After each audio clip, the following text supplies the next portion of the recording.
For most people, a burrito is a delicious meal wrapped in a tortilla. But for one NYPD officer, it turned out to be a mouse wrapped in a nightmare. So I order a grande steak, I get back to my car, take a big bite, and crunch. That's when I see it, a dead mouse. A dead mouse that Frank O'Sullivan, the president of the Patrolmen's Union, says was put there on purpose. This was an act of political violence, organized by a group of radical anti-cop Antifa anarchists working out of the burrito haven. This is bogus. The officer called in a to-go order under the name Tom. The restaurant had no idea he was a cop when they made the food or packed the bags. So clearly, he wasn't targeted for being a police officer. I've always wanted to try mouse meat. I hear it's really tasty.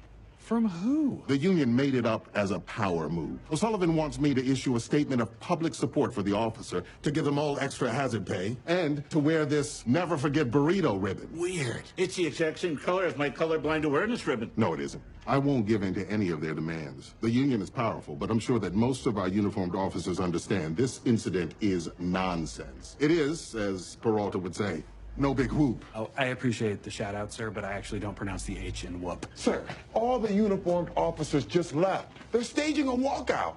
Well, it seems I was wrong. The whoop is big after all. It is. Again, though, there's no H in whoop. It's silent. Whoop. Whoop. Whoop. Am I crazy? How do you say it? Say whoop. Okay.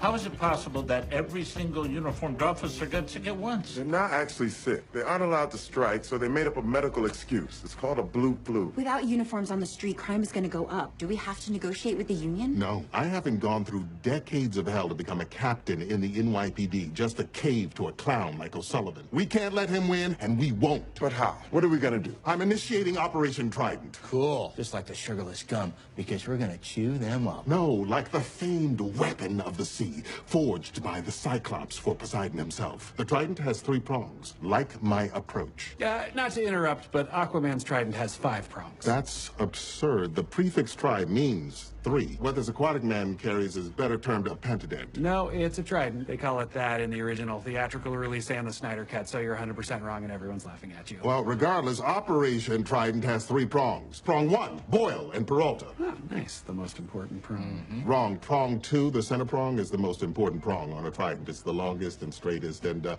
breaks the least often. Yeah, you're just mad because I questioned you about the Aquaman thing. Yes. The officers all had doctor's notes. Prove those notes are fraudulent and they'll be forced back to work. We're on it. Prong 2, Jeffords and Santiago. Your job is to keep crime down. Figure out how we police this precinct with no police. Prong 2, baby. The best prong. I mean, we're all in it together. It's not like this is a competition between prongs. Says the prong who breaks the most. Prong 3 is proving they faked the mouse in the burrito. If we can demonstrate this was a media stunt, the uniforms will have to come back to work. But the investigation must be done unofficially with an investigator from outside the NYPD, a.k.a. Rosa Diaz. It's a good idea, but she's not going to like being one of those little dinky side prongs. It's a good point. I'll make hers the sharpest. Dismissed. What? No! I want to be a sharp prong! That's not fair! All these notes are from the same doctor. Everyone got a blood test and they all had mono? That seems really improbable. Yeah, nobody gets mono at this age. You get it as an 8-year-old and then you're immune. Wait, you get it as an 8-year-old? Mono? The kissing disease? No, it's a cousin's disease. You get it by kissing your cousins. Oh, I guess we're both right. No. Wait a minute.